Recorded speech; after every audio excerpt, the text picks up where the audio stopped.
வாழ்க்கையில் ஆசீர்வாதமாக மாறணுமா? இன்றைக்கு ஒரு தீர்மானம் எடுப்பில்லையே, உன் வாழ்க்கையில் ஒரு நிதானம் வேணும். எத்தனை பேர் அமைச்சு ஒரு நிதானமான பேச்சு வேணும்.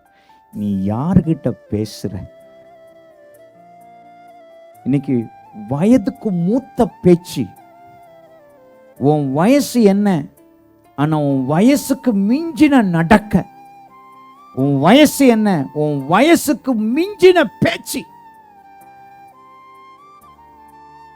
ஒரு வயசு மேல இருக்கிறவன என்னடா வாடா வாடா அப்படின்னு பேசுறதான காரியம். அது உன் வாழ்க்கையில ஆசீர்வாத குறைச்சலை கொண்டு வருது. ஏன் நீ வளரல? சகோதரா நீ ஏன் வளரல? சகோதரி நீ ஏன் வளரல? உன் குடும்பம் ஏன் வளரல? ஆண்டவர் சொல்றாரு, கோபம் முழுதுப்பா, கோபம் முழுது.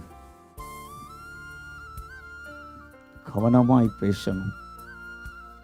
நான் ஏன் இந்த வார்த்தையை சொல்றேன்னா, நீங்க ஆசீர்வாதமா இருப்பது கர்த்தருக்கு